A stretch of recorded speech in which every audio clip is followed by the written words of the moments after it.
todos, que a paz do nosso Mestre Jesus esteja em nossos corações. E hoje vamos iniciar um outro capítulo, o 18º do livro Obreiros da Vida Eterna, que se intitula Desprendimento Difícil. Mas antes de entrar propriamente na lição, eu trouxe para nós como funciona o nosso organismo, como funciona o nosso corpo, para que nós possamos levar uma vida bem, uma vida normal. Depois a gente entra propriamente na lição de hoje. E vamos iniciar pelo apêndice. E o que é o apêndice? O apêndice é considerado um órgão vestigial, ou seja, um vestígio da evolução, cuja função havia sido perdido com o tempo, praticamente um fóssil em nosso abdômen. Mas, em 2007, cientistas da Universidade Duke dos Estados Unidos divulgaram que ele fabrica e serve como depósito de bactérias que auxiliam na digestão. Além disso, também apresenta um conglomerado de células linfóides que produzem anticorpos e ajudam na esfera do organismo. E o duodeno? O duodeno faz parte do sistema digestório. É a primeira porção do intestino delgado e também a parte mais curta desse órgão.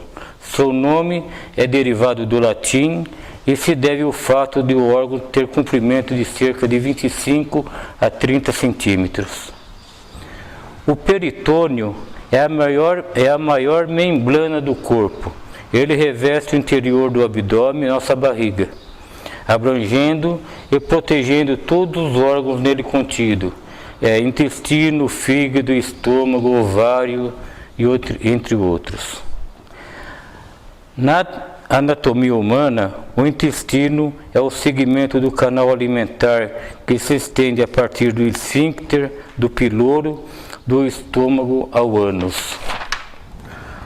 Localizado entre o íleon e o cólon, o seco é responsável por receber o conteúdo do intestino delgado e iniciar a reabsorção da água que ocorre no intestino grosso. O cólon transverso segue do fígado em direção ao baço e leva esse nome pois atravessa o abdômen do lado direito para o lado esquerdo. As vilosidades intestinais, assim como as microvilosidades no intestino delgado, têm a função de aumentar a absorção dos nutrientes após digestão. Elas são as dobras dos intestinos. O pâncreas, uma importante glândula do corpo humano, é responsável pela produção de hormônios e enzimas digestivas.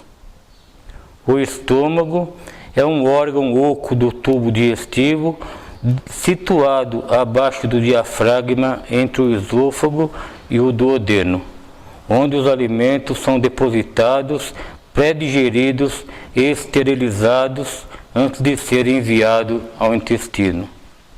O fígado é um dos órgãos do nosso sistema digestório mais importante para a digestão, porque ele tem a função de metabolizar e armazenar nutrientes que só ficam prontos para serem absorvidos e utilizados pelo organismo após passarem por ele.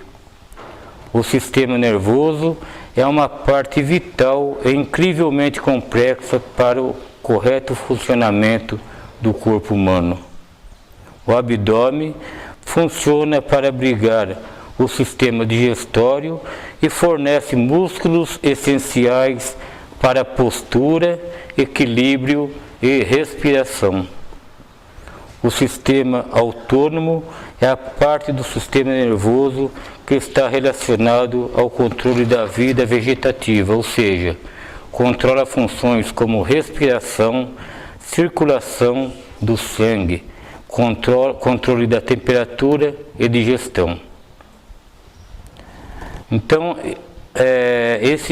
todos esses sistemas, ele tem que trabalhar bem para que possamos ter uma vida normal, né?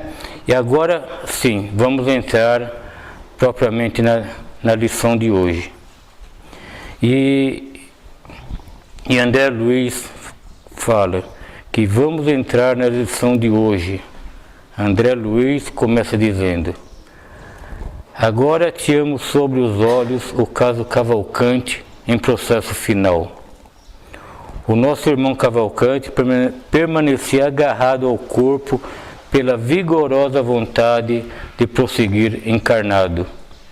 A intervenção do apêndice inflamado, ao mesmo tempo que se buscava remediar a situação do duodeno, fizera-se tardia, e estendera-se a supuração do peritônio, e debalde se combatia a rápida e espantosa infecção. O enfermo perdia forças, e porque não conseguia alimentar-se como devia, não encontrava recursos para compensar as perdas vultuosas. O intestino inspirava repugnância e compaixão. Qual estranho vaso destinado à fermentação continha seco trilhões de bacilos de variedades espécies. Profundo desequilíbrio afetava as funções dos vasos sanguíneos e linfáticos do intestino delgado. O colo transverso e os descendentes semelhavam-se a pequenos túneis, repletos das mais diversas coletividades microbianas. As velocidades permaneciam cheias de sangue purulento, ou seja, infeccionado, e de quando em quando abriam-se veias mais frágeis, provocando abundante hemorragia.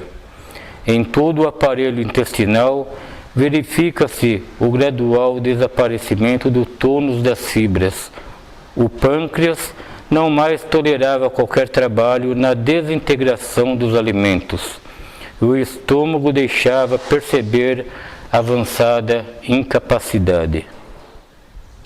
As glândulas gástricas jaziam quase inertes, distúrbios destrutivos campeavam no fígado, onde animalculos vorazes se valiam da progressiva ausência de controle psíquico, manifestando-se ao léu como microscópicos salteadores em sanha festiva.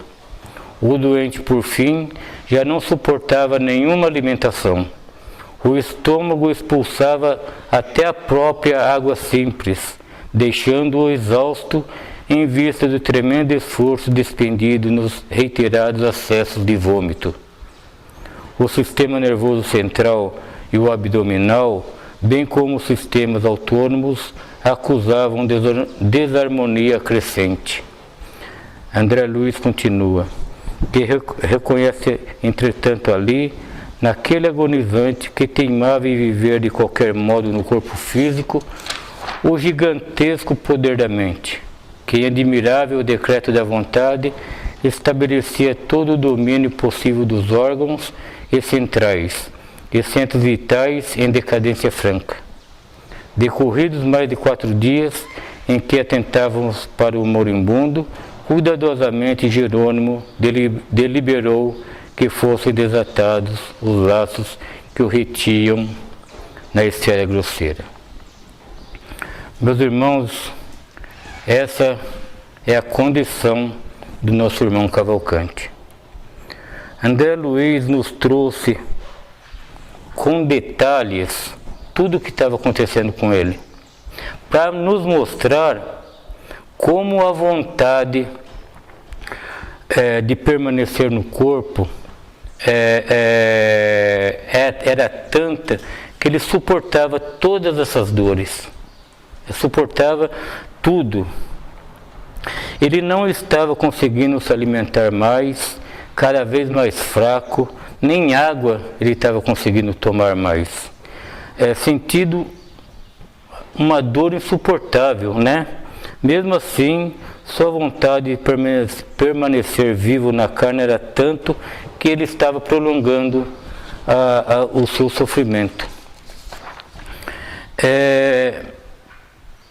Quando eu li essa lição, eu me choquei. Inclusive eu estava conversando com o Ângelo sobre isso. Eu sempre brinquei, sempre, a minha vida toda eu brinquei, que eu ia viver, que eu vou viver até os 120 anos, que até os 120 anos eu garanto, e tudo isso. Aí eu lendo essa lição, eu percebi que isso pode me trazer um sofrimento muito grande, porque isso vai cristalizando na gente, isso vai ficando no subconsciente. E se um dia eu tiver de passar por uma dificuldade emocional, uma dificuldade, uma doença, qualquer coisa desse tipo, eu posso simplesmente passar por esse processo. Então, como ficou o alerta para mim, pode ficar esse alerta para vocês também, né? E é uma coisa que tão sutil, uma coisa que fica assim, que a gente não percebe, são coisas que a gente não percebe.